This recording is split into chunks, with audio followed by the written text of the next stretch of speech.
Welcome to the Multifamily Zone, where business meets family. We explore what the entrepreneur life looks like from the family perspective. Now here are your hosts, Julia and Gino Barbaro. Hey everyone, this is Julia Barbaro, host of the Multifamily Zone podcast. I'm here with the co-founder of Jake and Gino, my husband and co-host Gino Barbaro. Gino. Hey Joel, how you doing? I'm good. This is going to be a smooth podcast, everybody. Right, baby? I think so. I think so. Well, it's going to be an amazing podcast because we have two amazing guests on, and I really want to go through these bios for everybody because it's an inspirational story for me. Aaron is 14 years in both the Navy as a chef of the commander of the 6th U.S. Fleet, and then transitioned on to becoming an Army team leader in one of the military's most dangerous jobs, explosive ordnance disposal. Staff Sergeant Aaron Hale was blinded by an IED. Not letting his injuries hold him back, Aaron became an EOD instructor, motivational speaker, mountain climber, whitewater kayaker, and marathon runner. 4 years later, tragedy struck again when Aaron contracted bacterial meningitis, which robbed him of his hearing, leaving him not just 100% blind, but completely deaf as well. Again, Aaron picked himself up, dusted off, and continued to chase the best of what life has to offer. Today, he's back speaking and sharing his story, running marathons. He's a proud husband and father of an 8-year-old son, and the recent addition of identical twins, if that's not hard enough, right? Runs a thriving chocolate company with his wife and recently completed his first 100-mile ultra marathon. His wife, McKayla, has known Aaron since childhood, since their mothers were themselves childhood friends. Today, McKayla is a full-time mother to a 9-year-old and a 15-year-old identical twin boys, on the local charter school board, a community volunteer organizer, vice president of their chocolate company, and partner in their REI business, not to mention patient wife and caregiver to her bombastic disabled veteran husband. Oh Welcome my gosh, to the show. Welcome. Guys, thanks for having us on. So, thank you so much. That's great. Aaron, why don't you just, tell us a little bit about your story? Well, like you said, I joined the Navy in 1999, and I joined to be a chef. I wanted to be a chef in a kitchen one day because I'd been cooking since I could reach over the counter. So I decided I was going to get the GI Bill and go to culinary school. And in the meantime, while I was serving, I'd be a cook in the Navy. Mm-hmm. But a few years, spent overseas in places like Naples, Italy, and Gaeta, Italy, cooking for the commander of the 6th Fleet. Both wars kicked off in the full swing, and I just kind of felt this calling to do something a little more direct, play a larger part. I loved being in the Navy. I loved being a cook. I loved being stationed in Europe, but hardship duty, it was not. So I first volunteered to deploy to Afghanistan, and there I ran an Army chow hall as a Navy sailor. And I went from cooking for the Admiral and about 35 of his staff to cooking for 3, 4, 5, and even 600 ISAF NATO troops. And ironically, out in Afghanistan, on our base, we actually had 2 special forces, Italian special forces troops, platoons. So I got to practice my Italian lingo out in Afghanistan. And we would take Italian naan flatbread and have pizza night every week. Anyways, it was there when I met some EOD technicians, explosive ordnance disposal. And I got to learn a little bit about their life-saving job on the battlefield. They're the military's bomb squad. And the more I learned about it, the more I fell in love, and the more I wanted to become a first responder, a lifesaver. So when I returned from my deployment, my contract with the Navy was up. I went over to the Army recruiter and said, I want to go EOD. I handed them my service record, and they said, welcome. So I went from a Navy petty officer to an Army sergeant. I trained to be an EOD technician and was soon deployed to Iraq, and then about a year later, I was deployed to Afghanistan. On my third deployment, second time to Afghanistan, I was an EOD team leader, and we were very busy. It was a tough deployment. We were running tons and tons of roadside bombs. They were everywhere. And about 8 months into it, I was just back from a 2-week R&R. I was on leave for vacation back home. I got to see my son turn 1. I got to visit the family and have Thanksgiving with the whole, there was a whole family reunion. I even got to see I got to witness my dad, my son's grandfather, dress up like Mickey Mouse, which is, once in a lifetime thing if you know my dad. Mm-hmm. But it was a fantastic last page in the photo album. Yeah. So I throw the luggage back into the armored truck with my team right on top of the robot, and we headed back to our area of operation. On the way back, there was an item in the road that the patrol leader called out, and they said, "EOD, can you take a look at this?" We sent out the robot. The robot found an IED. It dismantled it, but I needed to get evidence and dispose of the bulk explosives there, so nobody else could get hurt. So I jumped out. I started approaching the thing, and about 20 or 30 meters from the original device, there was a secondary device that hadn't been detected, and it took my eyes. It cracked my skull, and within 48 hours, I was at Walter Reed, learning how to live this entirely new life. Mm-hmm. And so, I decided that I wasn't going to let the injury or the disability define who I was or limit what I can do. And I started looking for, how can I do something? Not, I can't do that. Mm-hmm. And that's what started this whole life of new potentials, new opportunities, and new possibilities. And we started climbing mountains, running, whitewater kayaking. Everything was a new and greater challenge. And using the mountains as a metaphor, you can see all the best peaks at the top of your current peak. So we'll climb one, and then we would go looking for another one. And along the way, I convinced a very beautiful young lady to go out on a date with me, which has lasted a couple years now. And we're very happy. We started a fantastic family. We started investing in real estate a few years ago, and every day is just a new exciting adventure. So McKayla, did you know Aaron before he went to EOD, or you met him afterwards then?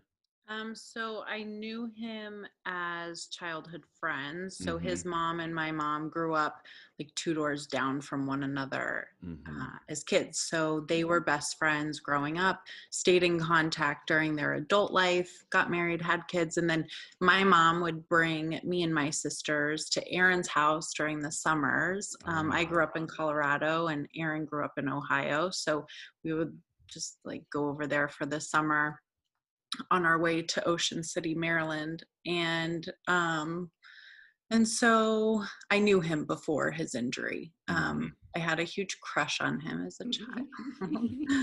And so I told my mom, like when, I don't know, I was like 10, and I was like, I'm going to marry him. Oh my gosh.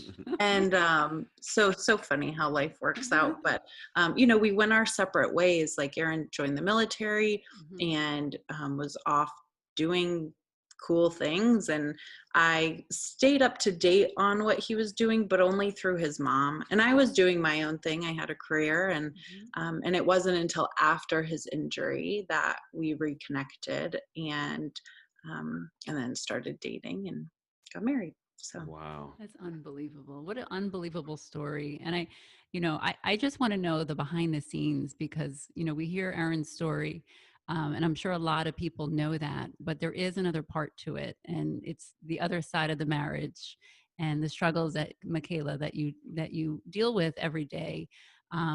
Give us an idea of, even the beginning till now, because we do get used to things, and we figure out a way that's better eventually. So give us an idea what it's like. well, day to day is it's very different from when Aaron and I first started dating to now, like adding all the kids in the house. And I'm adding those. That was another thing, because you have twins. totally. Which So, one thing I could never imagine. That was one thing I could never She can imagine 6 kids, but she can't imagine twins. Do you know what I'm saying? I don't know. you could do it. It's you really just make your mind up. You're like meant to be their mom, so let's go. Like I just feel like you're super special. You, the two of you, are super special to have twins. Thank you. Well, it's been amazing and exhausting, as you might imagine.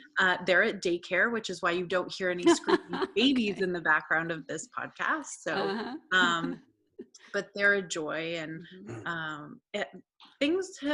they've been a challenge, but they've also been really beautiful. So we have so many things to be thankful for in our family, and people they just like rallied to help when Aaron lost his hearing.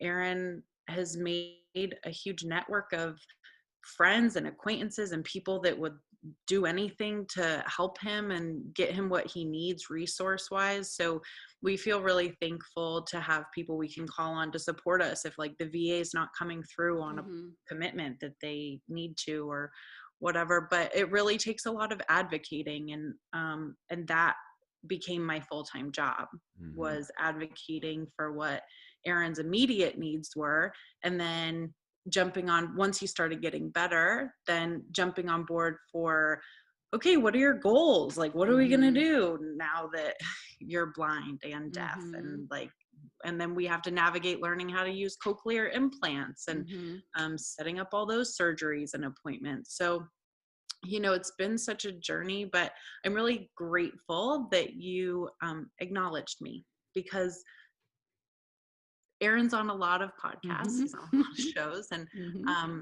I often feel like the hidden part of the family. So that means a lot to me. Oh, Thank my you. gosh. So McKayla, I'm going to use this word with my wife. I should say with my wife every time. She's going to be an advocate for my immediate needs. That is just like the best phrase ever, right? You're going to be my advocate for immediate needs. I love that. It's important to, and I wanted to, let you know this too. It's important for you, McKayla, as the wife, as the mother, and the caretaker, to let your story be known, because it's so important for other people in your situation to know that, there are people to reach out to. And it's so important, because I understand, because I'm in the same situation where my husband is always on stage. It's like, hey, Gino, it's like, well, how'd you get here? How'd you get dressed? You know what I mean? Don't worry. You know what I'm saying? My mother reminds me all the time. So it's so important that people see that other side, because, Yeah. Aaron, you could speak a little bit about your wife and just the importance of her, and, give us an idea of your thoughts on that. Well, from the get-go, I don't even know how I convinced her to go on his first date. I think we were. I think I was complaining on Facebook how I was having a terrible time on Tinder, just getting a date, but somehow we struck up a conversation, and I convinced her to come all the way from California to where we are now, where I am in Florida, for a week-long vacation, first date. And we spent this fantastic week-long first date together, and then she had to go back home, back to work. And just a couple days later, I come down with meningitis, and I'm in the hospital. And she just, with that, I don't even think she unpacked her bag. She just jumped back on another plane and came right back out. She was by my side, and she never left. She started. It was a first date to caregiver to wife and partner. And I got to tell you now that she is absolutely, we complement each other so well. She's the integrator to my visionary. I'm always cooking up these great ideas, like let's start a chocolate business, and let's have babies, and she just figures it out. She's an incredible organizer and manager, and an amazing supporter. I love, we just love supporting each other, and I think it just works out great. So what's great about it is that Gino's not the only one who embarrasses his wife, which is really good. There's someone else out there. Thank God. You saved me, Aaron. We do this podcast, and I feel like we just literally sit in this room by ourselves making fun of each other. That's really what we do. That's what life's fun. all about. A lot of laughs. If you can't laugh at yourself or about yourself, sometimes you can't take yourself too seriously. I'm going to go into the EOD fudge in your company. I love that. But McKayla, how is it working? With your husband, he mentioned the integrator and the visionary. I mean, how do you guys work together? And actually not want to kill each other, because being in business and working with your significant other has its challenges. Sure. How do you do that? How do you pull that off? Yeah, so Aaron kind of just gives me full reins to execute on what his vision is. I never grew up being like, oh, my dream is to become Willy Wonka and like have a big chocolate factory. Like that wasn't my goal, but I love running and starting companies. So when Aaron came up with this idea, I figured out we had to scale it. I mean, we first started out making the fudge in our home kitchen, and I was cutting and boxing and wrapping and shipping and logo and design work and website. I was doing all of that. And then I was like, okay, 1,000-pound order of fudge came in from Boeing Company, and we can't do this. We can't do 17-hour days in the kitchen making fudge. Like, we have to scale it. So we found a partner, a co-packer, and they make everything using our recipes and ship them out all over the country for us. So things from our website just get batched out every morning to our kitchen, and they're making it happen and allowing us to focus more on the business side. So Aaron tells a story. Aaron does videos and is kind of like the public face of the company, and I run it. So it works well. We just use our skills. Like, I don't want to be a public speaker. So like, Aaron, that's all you, like, go for it. So then I just do the rest of it. And now it allows us more time with our family and with our kids, and that's a blessing. So. And you're also getting into real estate. Is that your next adventure? Is that something that the two of you talked about? Where did that come from? It's our next adventure, like the chocolate company. It does require a lot of our time during the holiday season, as you can imagine. The summer months, not as much time is required. And we've really set it up to run itself, other than like customer service, which I feel really strongly about doing myself. What we have made from our chocolate company, it's allowed us to start investing in real estate as a family. So where did that come from, though? Where with the two of you, what was that conversation like when you wanted to do the real estate? Whose idea was it? Where'd you find it? How'd you find Jake and Gino? That's a good question. Aaron, do you want to answer that? Like, how we got into real estate? Well, when we first started the chocolate business, and we were doing everything out of the kitchen, we quickly realized that we'd created a job for ourselves. And I'd been in the service for 14 years. I'd then been medically retired. So creating a job for myself while giving us something to do also filled our hours really quickly. Mhm. And it was like hourly work. You only got out of it what you put in. Mhm. So that's once we moved to finding a commercial food kitchen to produce it for us, we realized that we could build a business that worked for us instead. And then it was how to have this asset buy us more assets. And it was just the natural progression to the point where we were investors and business owners, get over to that other section of the cash flow quadrant. Um, and so we started talking about, I was first started looking into just the stock market. And while we still invest in stocks and bonds and whatnot, it just wasn't at all interesting. It was boring. I just we still enjoy doing it. We do some to diversify our portfolio. However, real estate, it was just more interesting. Mhm. We could roll our sleeves up and get our hands dirty if we wanted to. We could invest passively if we wanted to. There were so many different ways that were all intriguing. So we started learning. Love that. So the name of the company, it's EOD Fudge, right? It's eodfudge.com. That's where people can go Yep. take a look at it. And I would, tell all the listeners out there, if you're looking to send a nice little gift to a real estate broker or mortgage broker Or or a your wife. wife, I know, I was going to say your wife that advocates for your immediate needs, especially if she does that, then you got to bring a couple of boxes of chocolate out there, right, Jewel? So that's awesome. What I wanted to ask you, Aaron, how do you, as with a 9-year-old son and twins, how have you dealt with the challenges of being a parent with disabilities? It's there are very few differences between being a blind parent and being just any other parent. The challenges are the same.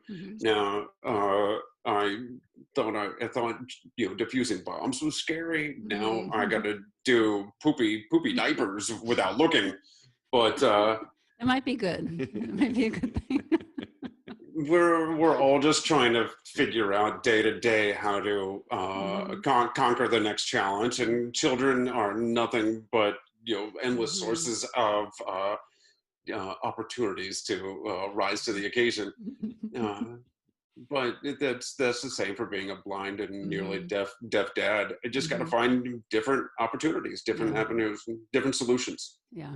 So I didn't ask you before, Aaron, but how did you feel when it happened to you, when you got into the accident? Because for me, I would have been so like angry at life, and I probably would have been resentful. Maybe I would have figured it out, but what was the feeling when you were sitting there and it happened? Well, at first it happened so fast that there wasn't much time, being on the battlefield, and it was with the training and everything. It was there was an explosion. I'm injured. Where's my team? What happens next? Right. And that kind of continued through the process all the way till I was sitting in the hospital room, and there was in Walter Reed, and there was a flurry of doctors and nurses, and it was just the mission was get stabilized and get healthy. It wasn't for maybe a week or more until there was a peace and quiet, and I began to think, oh my goodness, I'm going to be blind for the rest of my life. And then it was the what ifs, the why me's. I would lie. It would be lying if I didn't say I didn't get really down on myself for a little while. But again, I look at it as, this life doesn't belong to just me. I'm not responsible for just me. I'm a husband, father, I'm a brother and a son. I'm responsible to the people around me. And when I take it, when I take that perspective, it's my ethical imperative to do my absolute best no matter what. So I decided then and there that if I was going to be blind, I was going to be the best darn blind guy I could be. And then it went right back into mission, that mission completion scenario where what do I have to do next? I need to learn how to be blind. Mm-hmm. Now, of course, 4 years later, I contract bacterial meningitis, and I'm back in the hospital, nearly dead again. And now I'm totally deaf, totally blind, and I'm trapped inside my body, where like the whole world ended at my fingertips. McKayla was literally like writing every single letter of every word into the palm of my hand to communicate with me. Wow. And at that moment, I was thinking maybe I should have learned Braille, but it was another one of those moments where I was totally deflated, totally depressed, and I thought, man, when has one guy paid his dues? When is enough, right? But I just you got to push those kind of feelings aside. You got to focus on the external. You got to focus not on internal, not on the self, but on the others, my family, my friends, my responsibility, my peers, my fellow wounded veterans. How would it look if, for the last, the previous 4 years, I've been speaking, across the country about triumph over tragedy. And here I was, I got to put my money where my mouth is and do it again. So I picked up and I carried on. I love That's that. incredible. We're all given different situations in life, and it's what we do with them that it's up to us. And you chose to move forward. And like you said, and, McKayla, I just like the sacrifice that you give of yourself is incredible. And I just encourage you to be out there and show that support out, and that everyone can see it, because it's so important to all of us. Really is. Let's take a quick time out to hear from our sponsors. Hey, Wheelbarrow Profits family, are you struggling with ways of teaching your kids about money and financial literacy? Gino, I think we have something to help them. Tell them about it. We've been hard at work creating the Jake and Gino Youth Academy. The Academy takes a deep dive into good money habits, setting up a budget, investing, taxes, the difference between an asset and a liability, and so much more. This is a great opportunity to spend time with your children, to be their role model when it comes to money and investing, and learn how to set them on the right path to financial success. If you want more information on how you can become the next Youth Academy member, visit www.jakeandgino.com/education to begin your journey to financial freedom. As we like to say at Jake and Gino, people with financial intelligence can change the world for the better. So, McKayla, I want to ask you, what advice do you have for aspiring entrepreneurs? Because it sounds like you're the entrepreneur, and the visionary is great. We all need visionaries, but without the integrator, things just don't get done, right? I mean, starting a fudge company is amazing. It's an amazing accomplishment, but then actually trying to scale a business, and like you said, you rattled off a website, production, marketing, sales, hiring, all that. I mean, what tips or lessons have you learned that you can pass on? My best advice would probably be just start. Nothing has to be perfect right away and right off the bat. Like, don't get caught up in like, oh, I can't put this out yet because it doesn't look perfect, or it doesn't seem like what I had in mind. Just put it out, and you can always revisit it. The first logo we came out with looks nothing like what our logo is today, and that's okay. It's okay to just start, put something out there, and start working towards that changing vision, and it'll evolve and turn into something. But you have to start the work. You have to do the work. So what is your big why for starting the businesses and being an entrepreneur? I kind of have always felt like it's just in my blood. My grandparents were entrepreneurs. My mom's been an entrepreneur, so is my dad. And I worked for other corporations while I was in college, and I liked it only because the company culture was outstanding. Mm-hmm. So But so that's why I want you to go into a little bit of the culture there, because that is important. You mentioned it earlier. So like the company, so I used to work for Lululemon Athletica, and their company culture is really incredible. They really invest in their people outside of like selling black stretchy pants. They just believe that if they like make you the best, like Gino you can be, then you'll show up to work like a really happy guy. Right. And so they are really amazing at personal development. So then I got to train other leaders how to be leaders and how to like be their best selves. And so I fell in love with that, and I fell in love with companies that have a strong culture element. But then I got to dating Aaron, got married. I left my career. So I left Lululemon to come like check on Aaron in the hospital with meningitis, naively thinking like, oh, they'll just like send him home with some antibiotics and like he'll be fine and I'll come back and go back to work. And that's not really how it worked out. And so I never went home. And I told my team, like, just cover me, I'll be back. And then my friends were driving my stuff out to me from California. So, and this was like was an evolution over months.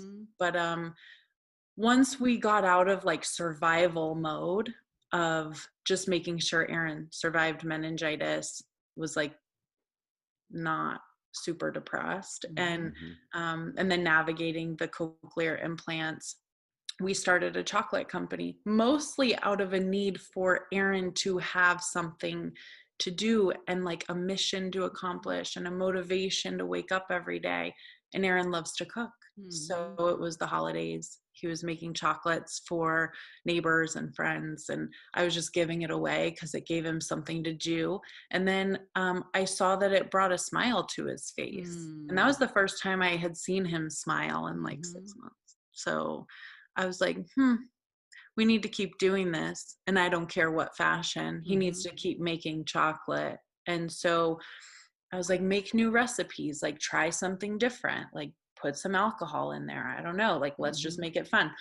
And so I kept giving it away. And then people were coming back and asking like, oh, can we buy this from you? And I was like, it's not a business, but like, sure. So, and then it evolved from there. And I love starting companies. So it felt like a good fit. And then I just ran with it, mostly out of necessity of Aaron needing like a passion and something to do, but also like I needed something to do. But the beautiful thing was that you noticed that it brought a smile to his face. Yeah. That is what I just got out of that, what you said, because that's so important when we talk about marriage and, you know, communication and noticing each other. That is a big deal. So you saw something in him that made him happy, and you went with it, and look what happened with it.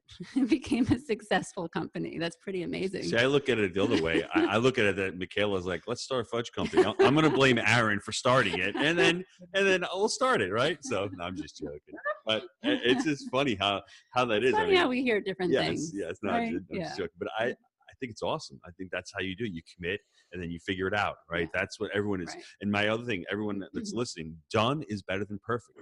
That's what McKayla is basically saying. It doesn't have to be perfect. It doesn't have to be great on the first try. It might not be great on the 6th try. I'm going 5 years on Jake and Gino. Every time I come back, my wife hears me, we could have done this better. We could have done that better, because you're always trying for constant improvement. And that's what it comes down to. Enjoy what you're doing. Enjoy the process right now. But just know that a system or anything is like 90% done. It'll never be done. And it's just constant improvement out there. Yeah. And before you know it, you've got a shrink wrapping machine in your garage.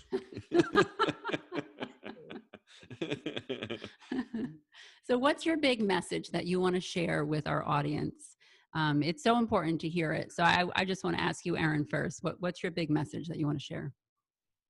Well, of course, it's don't let the obstacles in your way define you, to stop you. You got to use those as opportunities. You got to see them as the potential within them. Like Ryan Holiday says, is the obstacle is the way. Mm-hmm. It's so good. I really like that. What about McKayla? What do you think? Oh, for my big message to any caregivers, which like caregivers are not limited to women either. So like if you're a dad, if you're a mom, if you're like a brother or whatever, if you're in any type of caregiver role, don't forget to take care of yourself and like find things that you love to do, because that's how you show up better for your family. That's excellent. And we do forget that just as mothers. We do tend to, right? It's just what it is. We have to be reminded that. So this is everyone's reminder out there. I have one more question before we wrap everything up. I'm into fitness and I'm into health. I like it, but I mean, really, 100-mile marathon. I mean, can't you just do like, jog around the block, go on the beach a little bit? I mean, what? You got to go big, Go big or go home. But really, how is what? Like you write down the necessity of fitness. When you say that, how has that impacted your life, and how can fitness and being healthy impact others' lives? Of course, studies show over and over again that physical fitness also is apparent. It becomes beneficial in other aspects of your life, mental and mental acuity and your overall health. So I do it for many reasons. One, it's another challenge for me to just continuously try to improve and build upon the last day. Also, we make candy for a living, so I need to burn those calories. And I don't know what it's like the chicken or the egg there, but it's a symbiotic process. Anyways. It's also an opportunity for me to make and hang out with like-minded friends. I like hanging out with people who like to run, and I like to hang out with people who like to climb mountains and kayak and all that kind of stuff. That's awesome. And you, McKayla? Why fitness? For my mental health, really. Dealing with everything. It just helps me have a more positive outlook on things. And I actually have more motivation for execution of things that I need to get done during the day when I work out first thing in the morning, or really at any point in the day, but like first part of the day is usually better. So during those moments of exercise, it's like things come to me that I'm like, oh yeah, like that's a great idea. Like I need to do that. So, so for my mental health, it also just makes me feel better, more positive and happier. I love that. How can the listeners get a hold of you? You can go to our website, which is eodfudge.com, or Instagram, EOD Confections. We're also on TikTok and Twitter. I mean, all the handles, just EOD Confections. So great. That's excellent. Wrap up, Jill? No, my husband is going to wrap up this amazing story. But I just want to thank you for being on. The two of you are absolutely incredible. And just the way that, the way that you support each other is so beautiful, and it's such an eye opener for all of us out there, because we need to see that in you. So thank you. So my wife put the pressure on me now. This amazing podcast, I've got to wrap it up. So I'm going to try my best to wrap up the podcast. 14 years, was in the Navy, was a chef, goes to Italy, goes to Naples and Gaeta, is probably sitting in the olive orchards. He's picking his own olives, maybe pressing his own olive oil, right? And falls in love with it. And then from the story that I've heard, it's one consistent challenge another. I mean, it wasn't enough just being in the kitchen. Now he's got to go out and start, going into the explosive ordnance disposal. And from there, things change, and they change drastically. And sitting in the hospital for a week, and just sitting there not knowing what life has, to offer. It's got to be a scary time in somebody's life, the fear. But what I love the most important thing that I've heard in the podcast, that everybody needs to adopt. I love that we all have an ethical imperative. I wrote that down, and that's going to stick with me forever, because I think in the back of my mind, subconsciously, having 6 kids and a wife, it's my ethical imperative to show up every single freaking day and try to give the best. And we can all make excuses. And if you're out there making excuses, if Aaron's not making those excuses and you are, then really take a step back, and you have that ethical imperative to show up for friends and for family and for people who are counting on you, because I think that's what life is all about. You can let yourself down, but you can't let those down around you. And I think that's what should motivate and inspire others from listening to this story. And then the childhood friends, I guess, come back when she's 10 years old. McKayla says, I want to marry him. And I guess subconsciously that's what happens, right? And we come back, and they have 3 beautiful kids right now. And it's just continually growing. It's learning and stepping outside of your comfort zone. And hey, let's start a fudge company. How do we do that? And hey, let's build a website. And hey, let's get into real estate. And just that constant continual growth is I think what life is all about. And like I said, running around the block is not good enough. Let's do a 100-mile ultra marathon, and just constantly pushing yourself and not being stagnant. I think that's the key to the story. And I think that's the key to the message, your ethical imperative. We have to do this to help others out. See, that was beautiful. It was incredible. Yeah, it was from the heart. Thanks, baby. We just want to really thank you guys for being on and for being part of the Jake and Gino community. And I think everybody should go out there. If you're out there and you want to give a special gift to a broker, to a loved one, go check out the website. And, you guys will love the company. You'll love their core values. You'll love their mission statement. You'll love the culture of the company. And it's not just a gift. It's something special. So thanks, guys. We appreciate it. Thanks for being on. Take care, everybody.